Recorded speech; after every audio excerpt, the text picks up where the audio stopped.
আজকে যার নাম দিয়েছেন শহীদ আল্লামা দেলাওয়ার হোসাইন সাইদি, কত বড় মাজলুম, 13টা বছর এক ঘরের ভেতরে কাটিয়ে গেল। দোয়া করতেন মাঝে মাঝে, রব্বুল আলামিন আমাকে সাধারণ ভাবে মরণ দিও না, আল্লাহুম্মা ইন্নী আসআলুকা শাহাদাতান ফি সাবিলিক, তুমি যদি মরণ দিও আমাকে শাহাদাতের মরণ দিও। আল্লাহ কবুলও করেছে, সাধারণ ভাবে মারা যায়নি, ওনাকে মারা হয়েছে। অন্যায় ভাবে যাকে মারা হয় ইসলামের দৃষ্টিতে তাকে শহীদ বলা হয়। কথা বলে না, আবু সাইদকে যে অন্যায় ভাবে মারা হয়েছে, এরপরও যারা শহীদ বলতে রাজি ছিলেন না, এখন চাপে পড়ে তারা শহীদ বলছে। রফিক নামে এক হুজুর নাকি কয়েকদিন আগে ভিডিও ছেড়েছিল যে আবু সাইদ শহীদ না, ওরে জল জোর করে বুক পেতে দিস। তাই গতকালকে নাকি ক্ষমা চেয়েছে যে আমার ভুল হয়ে গেছে।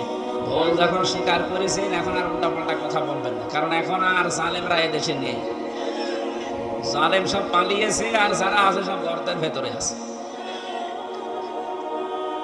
আল্লাহ বলেছিলেন না, ইন্দুরের গর্ত পাবা না। কার দোয়া কবুল হয়ে গেছে, ইন্দুরের গর্ত আর পারছে না।